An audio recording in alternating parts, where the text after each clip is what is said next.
Let's go. We are back, baby, to return on that conversation that we were having last week. Brothers, Sam, Marlon, Alejandro, what's going on? How's your week going so far? Dude, amazing. And I'm glad to be back. I missed you guys. I was gone last week. You were Now I'm gone, here. bro. You were You gone. guys, I know you guys absolutely slayed it without me. Even though I wasn't there, I got at least 50 to 100 people reaching out to me talking about how amazing it was. And it actually makes it makes me really sad that I missed out on all the value. So I think I have to go back and watch it all. But guys, I've missed you all. Marlon, you especially. I was in Phoenix this past weekend for a mastermind event, and the one time that I go to Phoenix, you're not there. I'm just saying, I'm not pissed off. And Oh, he I'm a did that little- to you too, Bro, bro. He did the same thing to me, bro. y'all messing with me. Bro, Sam He came to wasn't there when Phoenix and didn't even, Arizona. I didn't even see him. How about that one? So Daryl was in town, and he just refused to hang out with me the entire time. The entire time that I was there. He was just too tired. He had to go on a run. He, had some girls over, all that kind of stuff. And I feel neglected, guys. That's kind of it. But Alejandro, my man, my brother, mi hermano, how are you doing? I'm doing amazing, bro. I'm glad to be here. The quads, we're in here, about to kill it. The quads.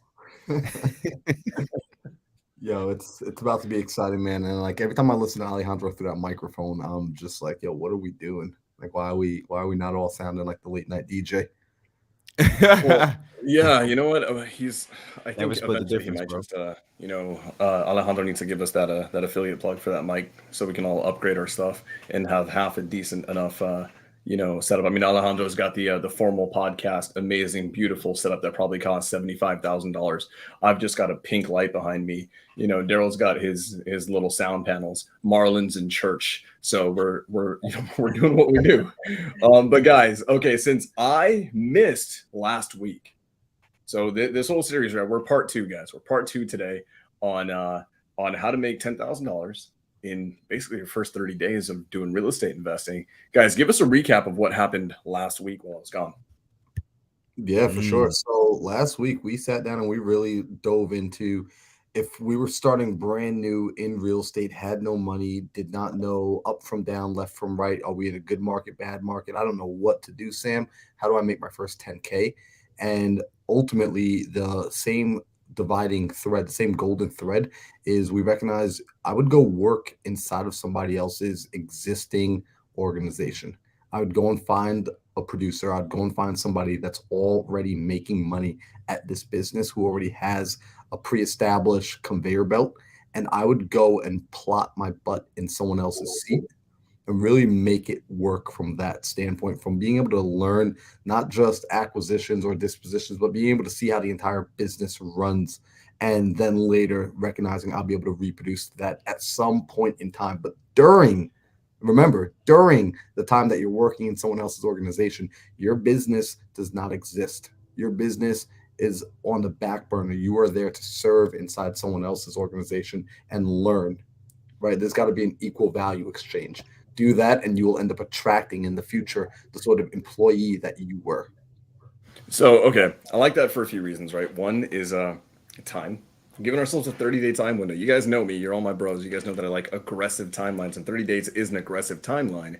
But here's another part of that, right? It's the money portion. Like, not only is it going to take you a lot of time to get your LLCs going, to get your systems going, to learn everything and get your infrastructure in place, but on top of that, that costs a lot of money. Systems cost money. LLCs, guys, you got your Secretary of State filing fees. If you have someone do it for you, got to pay them some money. Then you have data fees to get some data. You got to go pull some lists, skip trace, get some systems, get a dialer, get some cold callers, whatever you're doing, right? All these things cost money. So I love that, not just from a time perspective, but from a financial perspective, because I can imagine that a lot of people who are going to watch this are probably getting out, right? They're starting out, and they may not have a ton of money to begin with. And I can almost guarantee that because of the fact that they're here. Looking up how to make $10,000 in 30 days with real estate investing probably means that your current life situation is not extremely abundant as far as finances are concerned. So you're looking for a change. So, dude, we're here to help. And I love that. You guys know me. I'm all about getting plugged into established REI businesses. It is the fastest way to skip the learning curve. But I do want to set this expectation. I'm sure you guys did this last week, but this resonates with me. If you are new and you are getting started, know that your first year is not for you. Will not make $1 million in your first year, guys. Unless you are maybe fix and flipping in Beverly Hills, or you just luck out, or something outlandish happens, you are not going to make $1 million in your first year. Your first year is honestly all about maybe getting a few deals under your belt so you get some proof of concept. But most importantly, it's just learning the ropes. It's learning the ecosystem. And the fastest way for you to do that is to get plugged into someone else's team. So, okay, amazing. Alejandro, where do we kind of go from here? So that was part one, right? That's the conclusion we went to. What are we going to cover for today? Well, what we should cover today is other strategies on how to still, be able to make $10,000 in a month. Because let's be honest, some people don't like the idea of working for someone. It's not for everyone, and that's okay. But it doesn't mean that you still can't make $10,000 in a month. There's still other methods you can do it. So don't worry for those people that I just don't want to work for someone. I get it, man. It's still other methods we can do. And that's what Daryl, Sam, and Marlon and I are going to go through today. Yep. Awesome. So Daryl and I actually, we sat down for lunch earlier today, and we were talking and discussing, essentially I asked Daryl the question. I was like, bro, real talk, lose everything today. Everything's gone. You got to rebuild 10K in 30 days. What's the first thing you're doing? And we've already taken it off the table that you can't go and work for somebody else. That's off the table. What are you doing? His answer was so quick. Like, Daryl, you want to give him the answer? It's simple, right? Like we talked about it, right? We want to start with the end in mind. So the first thing I'm going to do is I'm going to go find 2 to 3 buyers who are actually buying, right? Like real buyers. I'm not going to go in a Facebook group and ask who's buying properties, right? Because then everybody's going to say I'm buying properties. I'm actually going to go actually look up who's done fix and flips in my market, in my area, right, recently, and give them a call, right? Figure out what they want. Figure out what they're looking to buy, what they're looking for in this area, and I'm going to go find it, right? Whether that's talking to agents, talking to wholesalers, talking marketing myself, right? I'm going to go find it. So that's what I said. Start with the end in mind. Find somebody who's actively looking for deals, and go find them a deal. See, I like this because, last week when we were talking about how we all got our first deal, this is exactly how I was able to get my first deal, and actually first couple of deals. So I did exactly what Daryl said. I went and I found the end buyer. See, a lot of times we get so caught up, and I want people, especially the newer individuals in this industry, even some of the older individuals who've been doing this for some months now, to recognize and realize your true customer is not the seller. It's not the real estate agent you're talking to. It's the end buyer. It's the end investor that's actually purchasing the contract from you. So in any other business, if you were going to get into, let's say, personal training, you might want to understand what your client's needs are, right? You wouldn't just start saying, hey, I'm just going to show how to do the perfect push-up every time, all the time. You might want to inquire from your client what their goal is, what they're looking to get. Why wouldn't we do the same thing in real estate wholesaling? Well, the answer is we do want to do the same thing. We do actually want to go and have that conversation with them.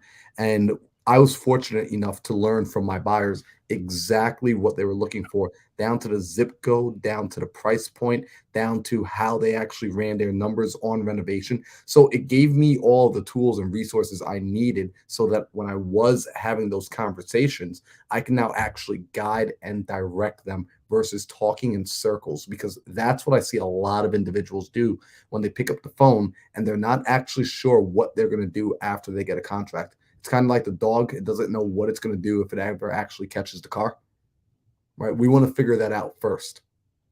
So, I'm curious to know between Sam, Alejandro, and Daryl, when it comes to, because I think we're identifying that the second fastest way, or the fastest way to go and get a deal, is to start with your buyer in mind. How would we go about finding a qualified buyer?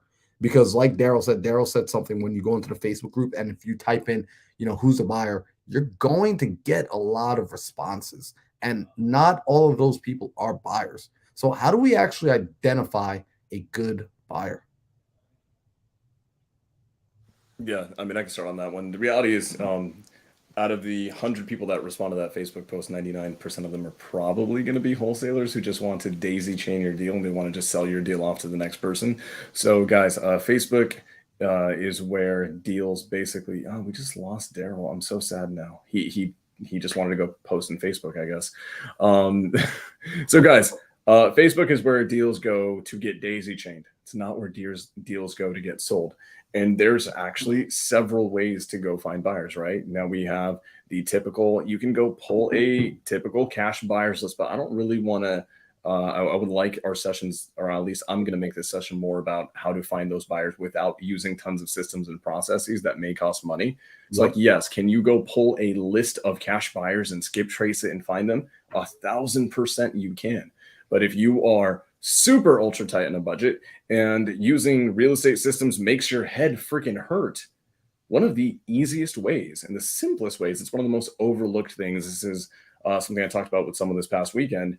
It is as simple as getting in your car and driving around where your deal may, if you're local, right? If you are local, going around where your deal may be at and looking for active construction sites, active projects, right? And how do you easily spot them? These are houses that very clearly look like they're, in some distress or they're being renovated. Maybe the roof is like in some level of repair.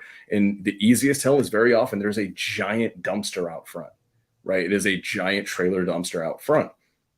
And especially if you see construction workers with maybe some vests going in, or they look like handyman types, then very often that is a live fix and flip, right? That what you want to do is you want to go in there, actually like meet the people who are doing the work. Very often the actual owner of that property may not actually be there, but there will be a GC, someone we call a general contractor, which by the way, for later on is a phenomenal resource for you guys to have, an actual GC, right?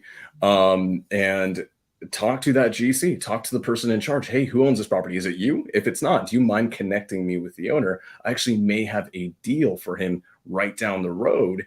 And hey, because I'll actually let him know that you brought him, you gave me his information. And then what we'll do is very likely you'll have another project that you're going to be in.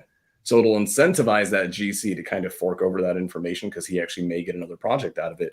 But that's like for the person who has no money, right? They're local. They're trying to just rig the system and just do it the real sweat equity way. That's 100% the way that I would go about doing it.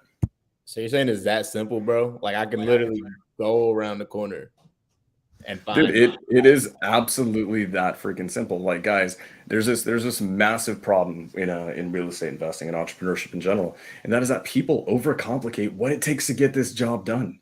So as simple as getting in your car and driving around and actually just finding an active site, man, it's going to turn into an amazing opportunity, right, Daryl? I mean, like if you go there, you meet that contractor, they do a walkthrough of the property with you. Like, hey, we're doing this to this, right? We're changing out the flooring. It had carpet. We're taking out, we're putting in laminate, right? The countertops were Formica. We're ripping that out right now. It'll actually, turn into an amazing learning experience. And if the GC is kind of cool with it, you might be able to snag little bits of content too for your social media. But yeah, man, absolutely. Like this game is that simple. So guys, give me some other ways that may require a little bit more funds, or how else would you guys go about finding some buyers? Yeah, man. So, something that I did, which was really, really helpful in my market, because, Sam, some people might be thinking to themselves, hey, but I'm not local to my market, right? Listen, I live up in Alaska and I've been learning that I can do deals out of Florida. So I've been calling on properties in Florida. So I don't quite know how to, get into my car and drive out there. So another good way to get a hold of good qualified buyers is actually a bit of a cheat code that most people don't think about. And you're going to want to watch this again and again. You're going to come back to this part because I'm about to give some secret sauce. It's reaching out to your title company, right? reaching out to the title company that's an investor-friendly title company that you should have built a relationship with. If you haven't built a relationship with, no worries. It's actually one of the easiest relationships to build. Getting a good title company on your power team is probably one of the easiest things to do, in my opinion.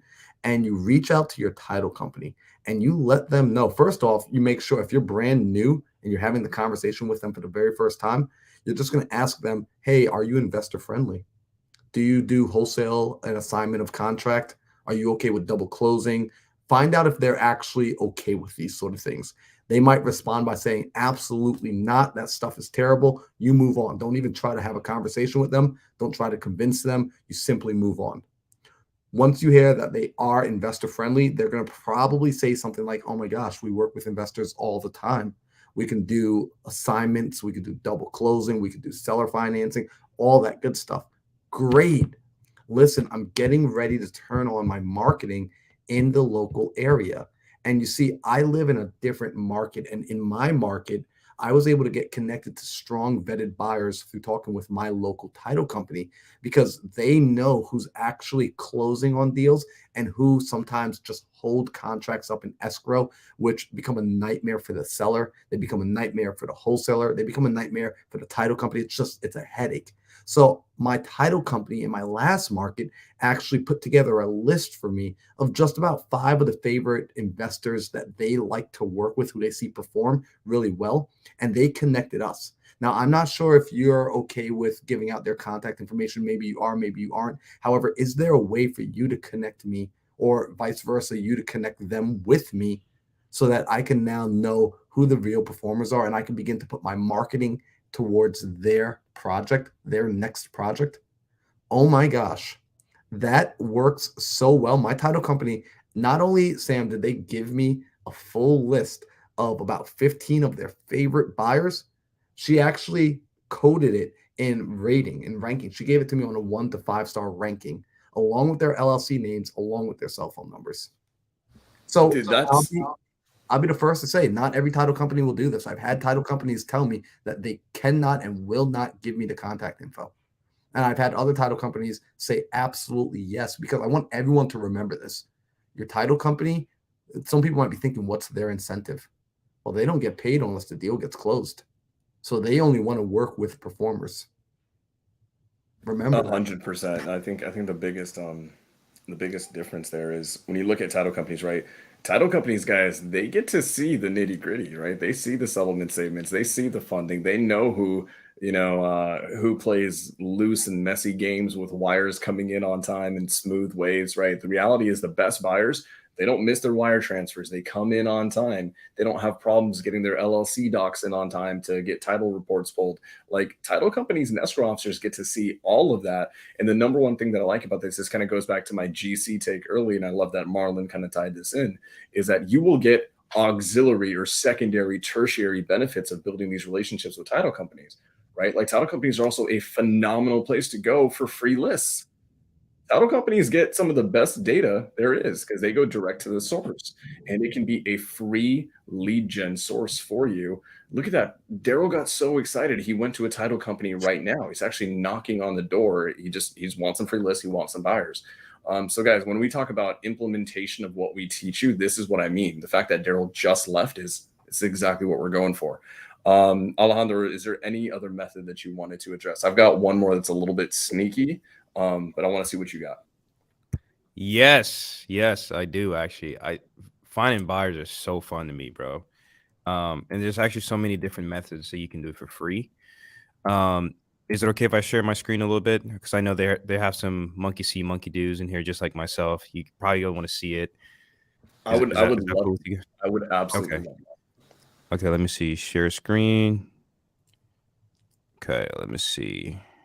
Window. Yeah, in the first 20 minutes, we've already given enough direction on, like, somebody should be able to go out and get a deal tomorrow. Bro, without a doubt. Yeah. If anyone's Exactly. wondering, if anyone's at a newbie, guys, we're like, I think we're all headed there, but none of us are, massively rich, massively established people. But the reality is, we're like, for all of us, I'm telling you right now, the information given is more than enough for you to go and deploy and get some success. Dang, I think Alejandro is stealing the idea that I had for next. Okay. Oh damn, D. Ooh, It's okay, bro. We can share. Dallas. We can share it. So let's go Ooh, to Dallas, Dallas is Texas, real beautiful. quick. So this is what I used to do when I was doing dispo. So I would check for sale, and then on the filter, let me reset all filters here on Zillow. On the filter, you can put renovated.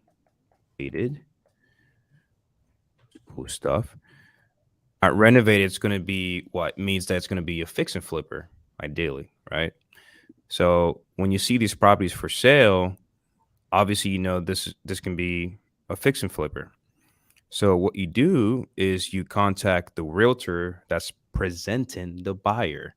So you reach out to the realtor. Hey, realtor, I saw that you're representing a fix and flipper on, Kingsbury Drive. Do you know if your buyer's is looking for any more properties in the area? And that's it, right? They're going to tell you yes or no. And listen, when it comes to realtors, I'm sorry, but you're going to have to pound the phone. You're going to have to keep calling them because they're busy getting a lot of other phone calls from people. And you want to make sure you get them on the phone so they can be able to help you. And I'm sure that that realtor may know someone else that's in the market for another property, even though that their fix and flipper is not looking for another fix and flip house. That easy. Dang. And it can go more into details, but this is just the easiest way for free. There's other tools you can use that if you don't want to talk to the realtor, you can actually find a buyer. But I'm just going to leave it right here. I mean, that's massive, right? That's massive. And you went to the for sale, right? The ones that are actively listed right now, they're actively on market being sold. I do the exact same thing. That's actually that's personally is my immediate recommendation to everyone is to use that Zillow hack. Why? Because guys, trust me, in this game, you're going to use Zillow pretty much every single day of your career that you're actively doing this business. I would actually, the only edit that I would make to that, or this is just I guess a matter of personal preference, wherever your deal is, right? Maybe this zip code or this subdivision or this block, instead of going to for sales, go to solds and then just scroll through the listings. It's easy to spot a fix and flip a mile away. Like the one that Alejandro showed is a very obvious one, right? It's got all the modern touches. It's got professional photos that have been edited. And here's the cool thing about that. When you go to those, listings on Zillow, you go scroll down, right? And then you'll see what's known as price and sale history. And what you can actually quickly see is that, property sold, let's just say 6 months ago, but it was bought 5 months before that, right? 4 months before that. That buy price a little bit earlier is what the fix and flipper actually paid for it. And usually that's what they paid a wholesaler for it. So if that fix and flipper bought it for $240 and they sold it for $300, right? They have a gross spread of $60 grand, which is actually not that fantastic. That's probably not an amazing fix and flipper there. But well, that's beside the point. But what that means is that fix and flipper in that area, you can actually just call them up, right? You can you can reach out to the realtor, you can go to the LLC, you can skip trace them, get the owner's information, and you say, hey, you have this property on 123 Main Street in this specific zip code, right? And I actually have a house that's maybe about 2 streets down, right? 2.5 minutes away. I think I can actually sell it to you at the exact same price that you bought 123 Main Street at. Are you interested? And this is one of the easiest ways to do it. And guys, this whole setup, right? Whether you did it this way or the way that Alejandro showed everyone on Zillow, that costs zero freaking money. Like, that's the most beautiful thing about this, guys. So like Daryl pointed out earlier, this game, you don't have to have a massive budget to it. It is actually as simple as just looking online at public record, and Zillow is great for that. But I think we're good on finding buyers. I mean, Daryl, unless there's another way that you love to find buyers. Yeah, but you got to pay for it. So I don't know if we should talk about that one today. Yeah, well, let's go and skip over that. Right, we don't want people to spend a lot of money right now. Okay, guys. So first and foremost, we found the buyers, right? This is actually the most important thing, especially in a market that is trending downward. Time out. Found a way, bro. How could we forget? Hit us. Get off of the damn couch and go to these meetups, real estate meetups, where investors are at, other wholesalers, buyers, real estate agents.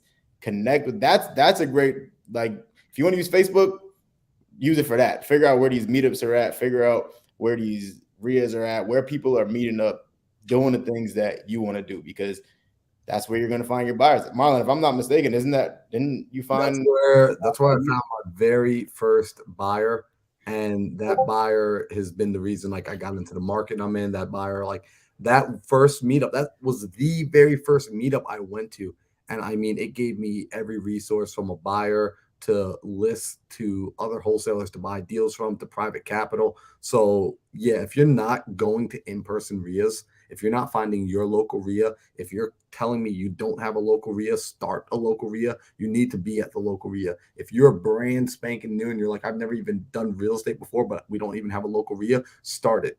You can start it by saying we're going to have a watch party of Marlon, Sam, Daryl, and Alejandro every Tuesday night at our house, and then we're going to hang out and network for an hour afterwards. Yeah. That's your local RIA, and it will grow. It will get resources. That's so huge, guys. And not to go off on too much of a tangent, but I like things that have multiple returns, right? As investors, we look for leverage, we look for ROI, return on investment, right? Any activity that you do, guys, your time is your greatest resource, period. Doesn't matter. Nothing else matters, or it doesn't matter as much as your time does. And I always look for the greatest ROI on my time. And when you're throwing, or you go to a RIA, or you make your only RIA, right? You make your own RIA. Guess what that does to you in that marketplace, right? You don't have to be doing deals yet. You don't. But it's going to start giving you. Oh, shout out to Nick. Shout out to Nick, baby. Podcast, right? Oh man. Oof. I Super mean, Jets, baby. Nick Blay.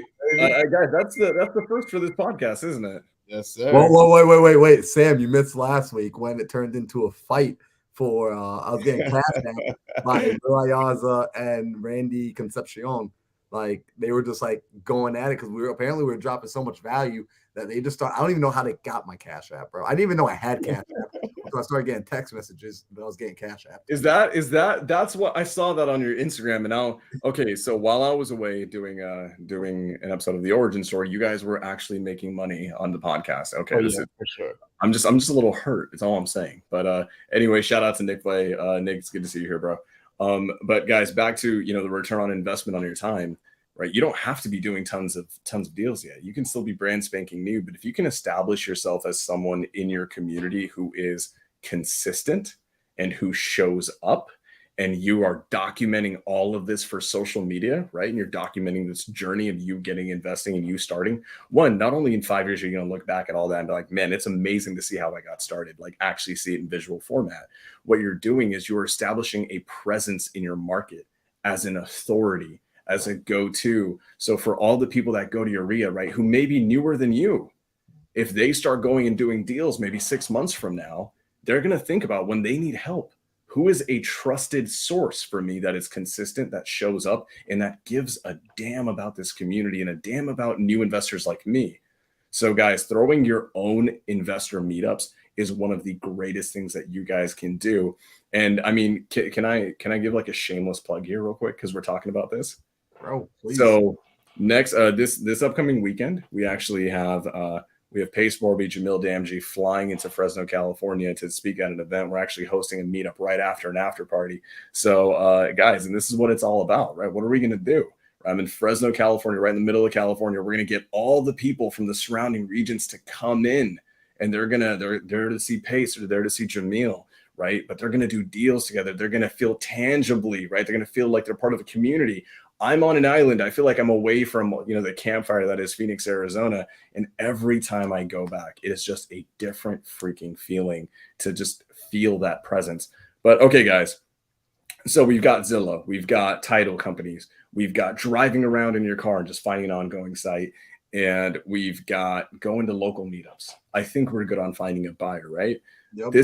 So, if we had to put a term on what we're talking about here, right? This is actually known as reverse wholesaling. And this was actually kind of coined. This term was actually coined by one of my great mentors, Kent Clothier, back in 2008, 2009, during that big crash. And this is so critical. It's so critical to know what your buyers want. If you guys if for those people who like kind of analogies and comparisons, think about Starbucks, guys. When you go to Starbucks and you go to the drive-thru, Do they have every frap, every latte, every cappuccino, every item on their menu like readily made at the counter waiting for someone to come and buy it? No. You drive up to the drive-through, you go to the little speaker box thing, you order what you want, and then they make it for your order. This way, they don't waste tons of their resources. They don't waste ingredients. They don't waste all their money and their time, making things that will just go to waste. So to cap it off, this is, I believe, in the last 2, 3, 4 years, there's been a gross kind of misnomer that's been thrown out by a lot of fake gurus in real estate and wholesale, and that is this: go find a deal first, and the buyers will come. That only works, guys. Like, even in the greatest market, when hedge funds were overpaying for every single deal, man, if you go get a deal and the numbers make sense on the deal, it's a great deal, but it's in the middle of Alabama, out in the boonies, like, it's not going to get sold, period.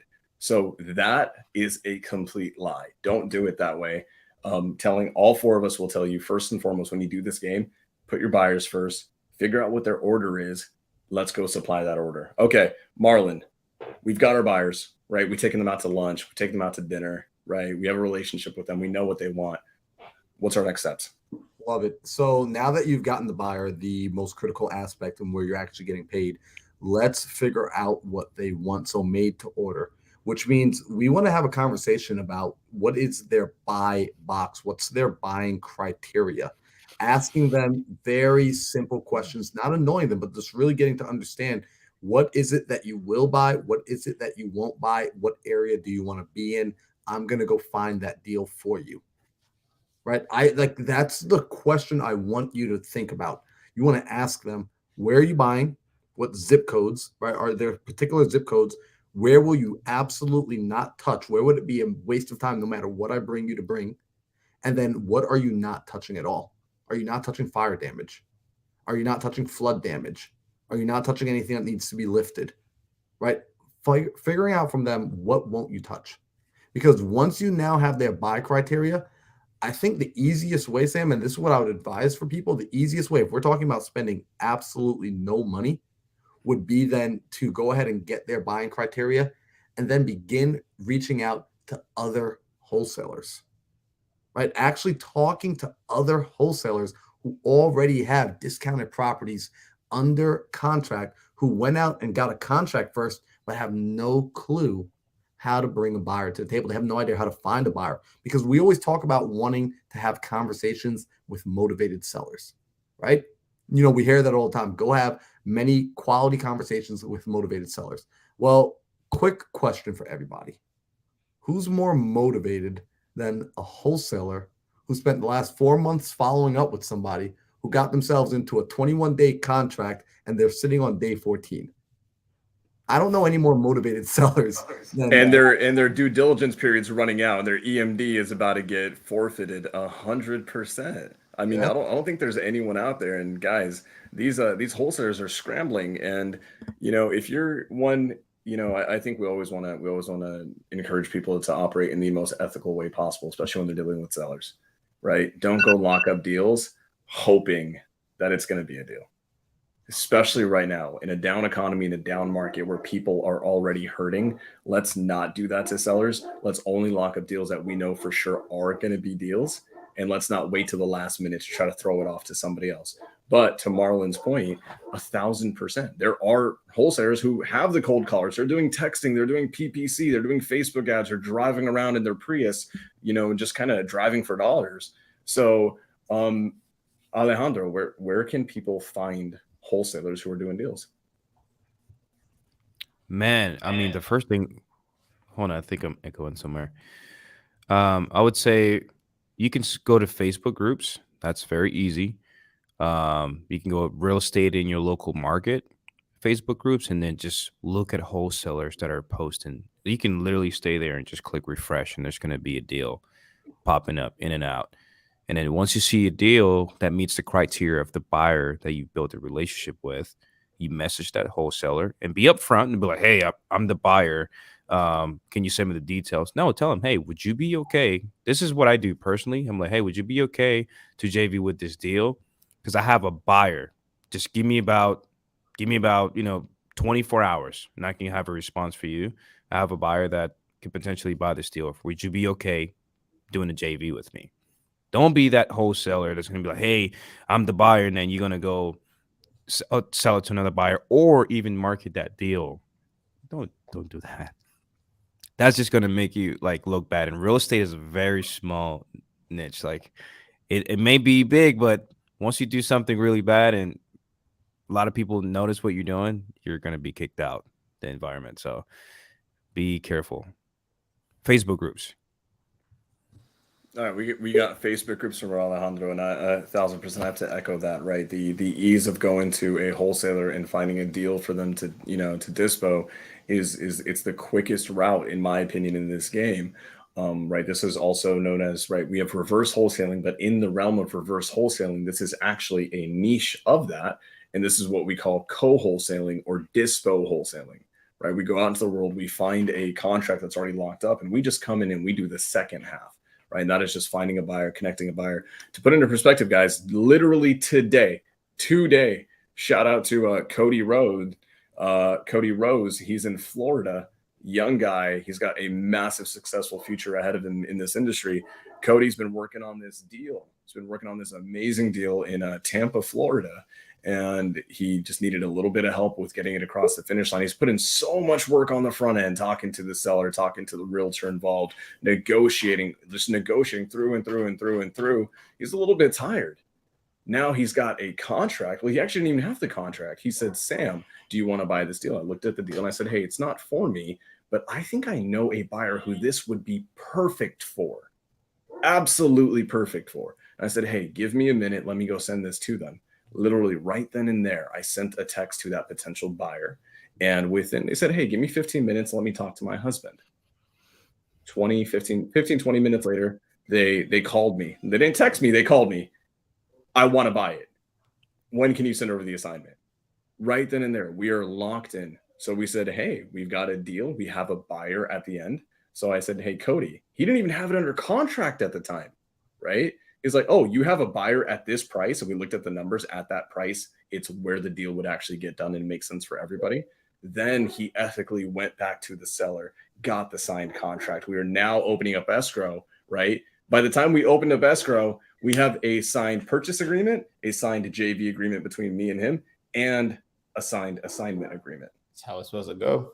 This is how, like, outside of an absolute, something horrendously unexpected happening, this is how deals get closed in the best possible way. Okay, amazing. Daryl, where else can we find some wholesalers, man? You wanna know a secret? I love secrets. That same real estate meetup that you met that buyer at, that wholesaler is going to be there too. Big facts. It's a one-stop shop. One-stop shop. Absolutely. I mean, it's so, guys. Let's talk about let's take a minute because I want to stress to especially the new people the opportunities at these meetups, right? A lot of people are like, oh well, I'm a wholesaler. I don't want to go meet other wholesalers, right? Well, here's the reality. At some point, you may not be a wholesaler. You may become a buyer. Yep. You may become a lender once you've got ridiculous amount of money sitting in your bank account. So at these meetups, guys, there's wholesalers, right? There's acquisitions people, there's closers, there's dispo managers, there's title company reps who are going there to try to make a name for themselves and get some business. There's also private money lenders. Daryl, and later in the future, once you've gotten a few deals, wouldn't it, when you transition to becoming a buyer, you want to start doing rental properties, own some Airbnbs, you're going to need private capital, right? Without a doubt. And it's crazy because I used to tell myself this story that I was the only wholesaler in my city, right? I'm like, nobody else is investing. Nobody else is wholesaling around me, right? Until I joined the community and realized there were thousands of people doing the same exact thing. I don't know about thousands, but hundreds of people doing the same exact thing, exactly where I'm at, right? And they're actually having these meetups and they're actually connecting with each other and networking, right? So if you're saying that they don't have these meetups where you're at, you're just not hanging around the right people. Make sure you get around the right people and figure out where these meetups are happening. Because like Sam was saying, your lenders are going to be there. Your buyers are going to be there. Other wholesalers are going to be there. And as you transition in this business, as you go from wholesaler to buyer to lender, all of these people are going to be crucial in your journey, right? So just talk to people, right? Like shout out to Brent Daniels, TTP. That literally saved my life, right? Like I used to go outside and not want to talk to anybody. I'd meet people, and like just not have conversations with them, even though just knowing this person may change my life. I used to be so scared just to have a conversation, right? And once I started having these conversations with people, you never know when this person can help you or when you can help them, right? So make sure you're getting out there, getting to these meetups and just talking to people, not be that fly on the wall. Put yourself out there. And I'm going to add one thing, right? Because this falls into line with what Sam and Alejandro and Daryl are all saying, where if you really listen to Sam's story a little earlier, you would have noticed that he was able to text his buyer. His buyer picked up the phone and gave him a call. What's that tell you about the nature of the relationship, right? It's a true, genuine relationship. Yep. It's a relationship where you can pick them up, you can call them, you can show them the numbers before the property is even under contract. If you feel like you can't tell your buyer about the address before the property is officially locked under contract, here's what I would say. You and that buyer don't have a good enough relationship yet. And that's not anything negative about the buyer. It means you haven't done your job yet of cultivating the relationship that's going to grow your business. You need to go out and cultivate that relationship a little bit more. So to Daryl's point, this is why you got to be at those meetups when you possibly can. Go and show them that you're real. Go and show them that you are going to be in this industry for time to come, because nobody wants to spend any time with anyone that's going to be a fly-by-nighter. You guys want to know? Oh, so sorry. Go ahead. No, bro. Like I want to hear, but like it's just if you can see that someone's all right, this person's serious. They're showing up to the meetups. They're committed to growing themselves, this business, and doing it the right way. That's a person worth putting time into, because other people are going to be the best investment that you make in your business. Besides yourself, other people are going to be your best ROI when you build those relationships. Oh, 1,000, dude. Oh my God. I just love when Marlon just puts things into words. It's amazing. So guys, two things. One, that buyer that I called, that I texted, right? I actually met them at an in-person meeting for the first time we ever met. It was actually in person at the Clever Summit this year, early this year, in March or April. And that was when we first really connected. We hit it off, and guess what? Up until now, we haven't done a deal together. We hadn't made any money together, but guess what we did? We've been in touch, right? Social media, on Instagram, DMs back and forth, just liking and commenting on each other's things. There's a level of rapport that's been built. And here's another critical thing for you to do with your buyers, guys, especially like Daryl said really early on, find 2 to 3. I say typically between like 3 to 5 of like the best ones that you can, who are accessible to you, right? So sometimes that might remove hedge funds, because hedge funds are usually these big corporations, but find like the people who are boots on the ground, getting it done day in, day out. Here's a critical thing. As your relationship with them evolves, over 5, 6, 7 months, also check in every now and then and see if their buying criteria is changing. Because guess what? I'm buying deals right now that I may not have bought. Actually, I should say this. 6, 7, 8 months ago, before this downturn in the economy, I was buying deals that I absolutely will not even entertain right now. Why? Because we're in a totally different marketplace. Things are shifting drastically. So 1,000%, make sure you're following up with your buyers too and seeing how they're changing. Why? And most importantly, why are they changing? If your buyer has a change in buy box, find out why. Are they seeing something that you're not? This context, right, is going to be massive. So right now, one of the biggest reasons why buyers are pulling back on buying cash deals is because interest rates are through the roof. It's very important for you guys to know starting out. So, okay. Well, I got a question real quick, Marlon, Sam, Alejandro. So what happens if I go to this buyer and I send him my address and he steals my deal? Ooh. So this, I'm gonna let someone else answer, because I have a very intense answer on it, but I'll try to dial it back in my head before I say anything. So Marlon, go for it. So, I'll share this first. I have not had that happen yet. However, a part of me is kind of waiting for the day that like someone would be dumb enough to do that. Because I just want to see that person. I want to meet that person. Like, Did you really do you not think with longevity? Because here's the thing. If you're dealing with a true operator, someone who's really been doing this industry a long time, the most successful individuals in this industry have gotten that way by building their network and by building their reputation. So recognize that when they go to steal a deal from you for an extra $10,000 on the deal, that their reputation is worth much more than that. So if you're dealing with an actual operator, a true buyer, they're not going to throw away years and years and years of building a good reputation, of integrity, of doing the right thing to make an additional $10,000 from you. It's just not going to happen. Now, if you're dealing with individuals who would go behind your back and snake you, clearly you haven't been paying attention to a single thing we've been saying this whole time, and you have not found a good buyer yet. However, maybe that's just been my experience, and maybe, I don't know, Sam and Alejandro and Daryl, maybe y'all have run into some of these individuals. I've been extremely fortunate, and I think the energy I put out just doesn't bring those sort of people into my life. I haven't had that happen to me. My partner Ricky is the one that handles Dispo most of the time, but when I was doing Dispo, it's really all about building the relationship with that buyer. Because if the buyer's really going to snake you like that, then that means you didn't do a good job of building the relationship. So instead of pointing fingers on whose fault is that, you should really look at what you did to prevent that. That's my take on that. I would say this, guys. Be honest here. Be completely honest with you guys, especially everyone who's starting out. And this type of stuff is scary. Accept and embrace this. Deals will be stolen from you at some point. Period. No way around it. You will also be sued.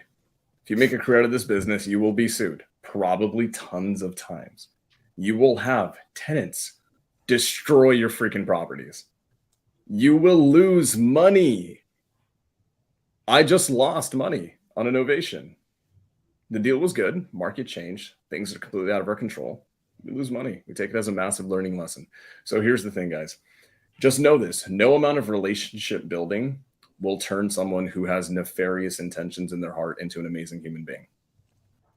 The people who put monetary gain, we're all in this. At the end of the day, guys, this is a money game. It is. Money is a tool, and it allows us to go and create change in the world that we want to see, whether it's for ourselves or for other human beings or for a mixture of both. But the reality is the people who pride money over relationships, they're short-sighted human beings, right? They're absolutely short-sighted human beings. I don't think to this day, I don't think I've done a single deal with you guys. No, I don't think I have. No, not yet. I mean, one will change that eventually. You signed a 360 deal with this podcast. There we go. Exactly. So I know, right, that there is millions of dollars in the relationship that we're building here together, not just in real estate, but everything we do outside of it together. Guys, there was short-term sighted people, right? People who are short-sighted, and there's people who view the long-term first and foremost. This is one of the most important things that was taught to me by someone that I greatly love, Katie Manzanares. And I had a partner, not someone else snake me out of a deal. I had a partner do something horrible, a business partner. And she told me this when I needed to hear this. When someone shows you who they really are, they show you their true colors, believe them. So if they snaked a deal from you and you don't have any what we call equitable interest in the deal, you don't have any paperwork that secures you in the deal, take it as the greatest learning lesson that you just got. You just paid, what was your potential wholesale on that $5,000? You just paid $5,000 of potential income to learn one of the most valuable lessons in this industry. Now, I do want to say this, right? Because no amount of relationship building will turn someone who's nefarious into an amazing human being. You have to ask yourself this, right? Marlon said when you're talking to someone and you kind of have this gut feeling like, I wonder if I should send this address out to someone. I want you to be very clear and self-aware. Ask yourself this and be honest with yourself. Is this a them thing or is this a me thing? Have I heard through the grapevine that a lot of other people, I don't know why, but some other people feel some way about this human being? Or is it just I'm so scared, I don't want to get this deal taken away, and you have no reason to blame the human being, right? If it's them and you can guarantee that it's a them thing, then great. Go with your gut. In my opinion, you should go with your gut 100% of the time. But if it's a me thing, I ask you to one, like the guy said, build better relationships, and two, take a leap of faith. take a leap of faith, operate in good faith, and don't do it for them, guys. Do it for yourself. You'll find out that you start operating from a better standpoint internally, and it'll make you into an amazing human being. Like, I know all these guys here, they would probably, and I wouldn't hesitate to do it either. Guys, would you guys all feel safe in sending me an address to a deal that you guys haven't locked up yet? All day long. And I would do the exact same. Hell, I'd ask you guys to like help me, like, guys, just do this deal for me. Just like lock it up, do like Alejandro, you're the closer. Come and Daryl's a closer. You guys, well, actually, you're all freaking closers. You guys all come and do it. Marlon, you come manage the whole thing and just give me a paycheck at the end. Just I make what I make. Okay, so to hit on that point, right? Like I actually had Marlon. We actually had this conversation one time, right? And I forgot how we got on this topic, but it was. Pretty much you said an analogy. You said a lot of times when people are scared, walking down the street scared to get robbed is because most of the times they may rob somebody themselves, right? So it's like if you're scared somebody is going to steal your deal, you might want to take a deeper look at yourself and see, is that something that you would actually do to somebody else? Because I know me personally, I would never even think about, like, that would never even cross my mind, somebody stealing my deal, like, because I don't operate like that. You know what I'm saying? So that's something to think about as well. It absolutely is, and something that I want to make sure that we don't gloss over, because as Sam was speaking, as Daryl was speaking, I just never thought about this. It never came to the conscious top. However, it's probably one of the most valuable things that people should recognize. Understand that everything you're doing is also a part of building your reputation. When you go out and you build those relationships and you introduce yourself to people and you start showing up, you're building your reputation. Recognize how valuable that is. Although there's never been a price tag on reputation, you can't go into the store, you can't buy it on the mall.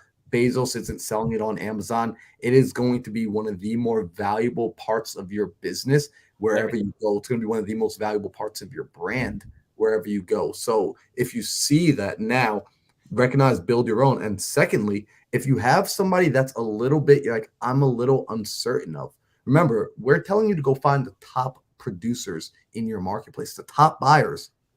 Other people know them.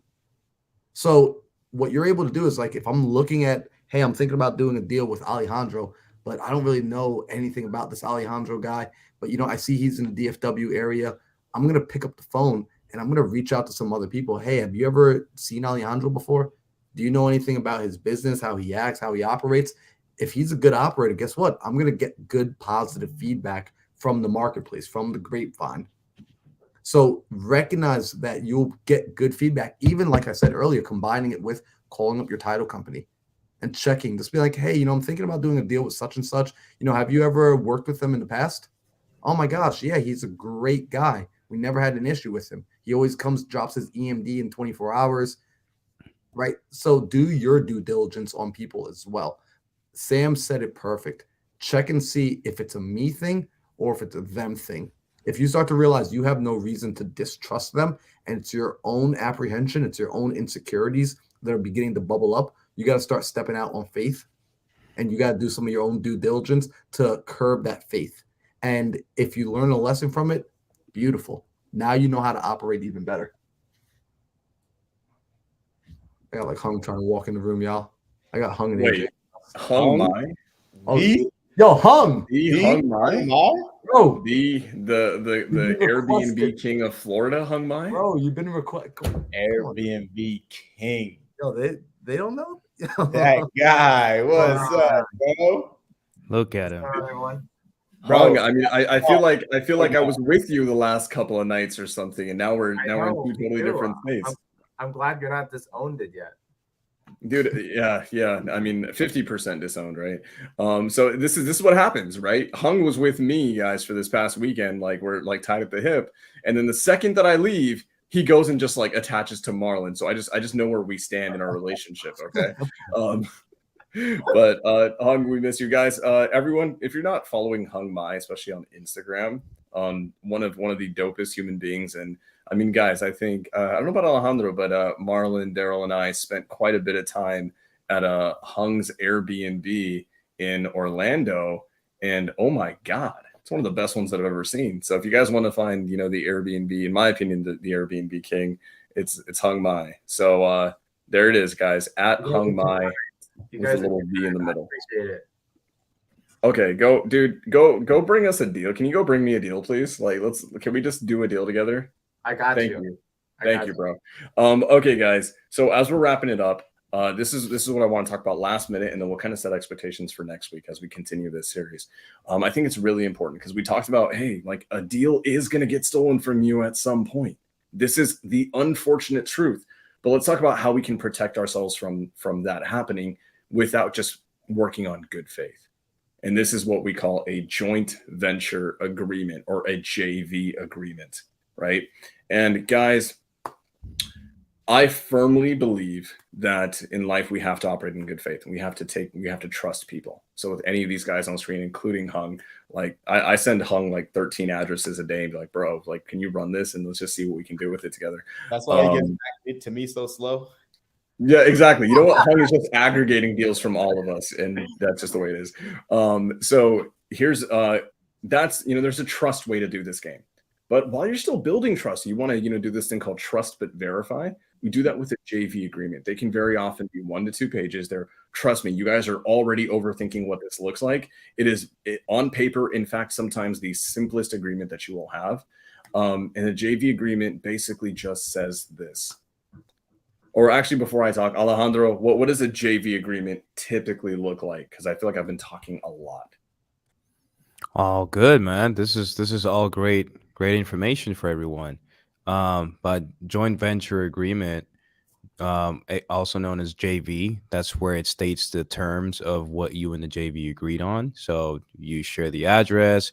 We're going to share the proceeds 50-50, 70-30. You can have as many JV as you want in there, but obviously the less you eat out the pie. But either way, a check is better than zero.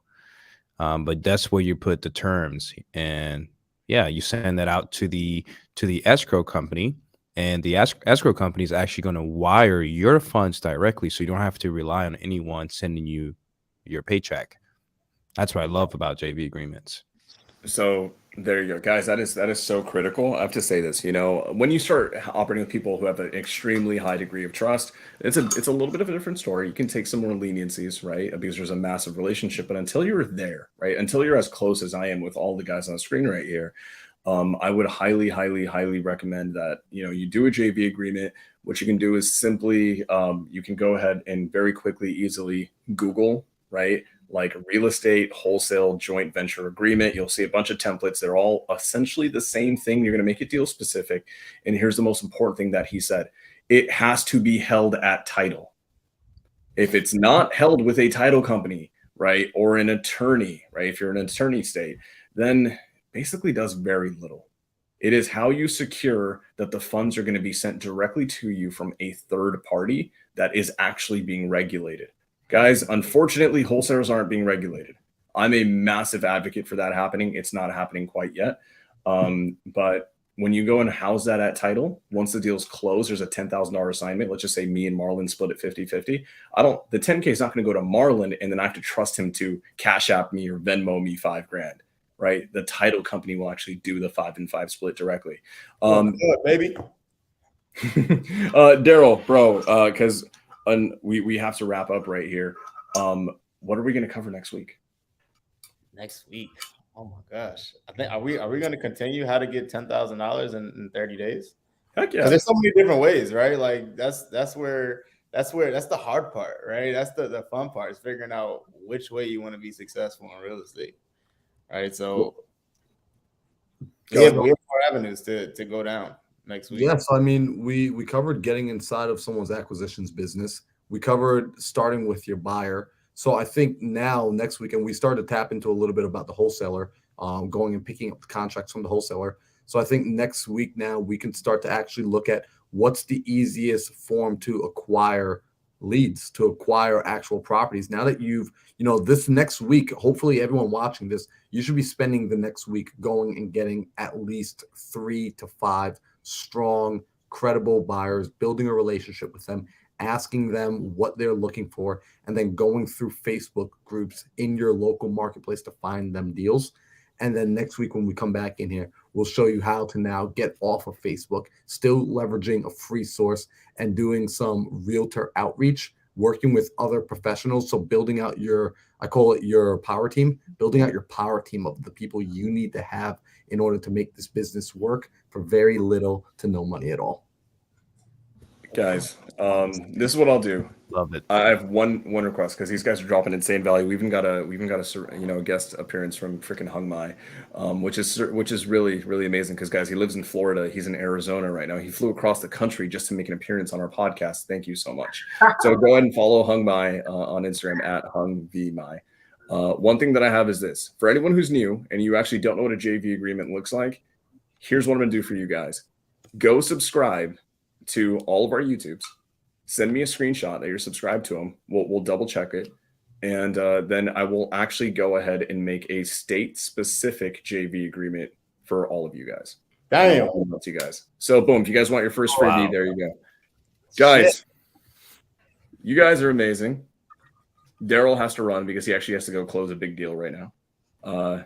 Any last words from my man Alejandro? No last word. Well, yes, I guess last words. Yes, this was great. Love spending times with you guys, and I love to see the viewers continue growing and growing. So, guys, if you got any type of value from this, please share this with your friends. Doesn't cost you anything. Click the link, copy the link, send it to your friends. Hey, these guys are giving out free value. So that will be much appreciated, and I appreciate everyone. I can vouch for all of them. And here's my criteria. If you're gonna JV with someone, if you're not willing to sleep with them, don't JV with them. that's the gold nugget right there.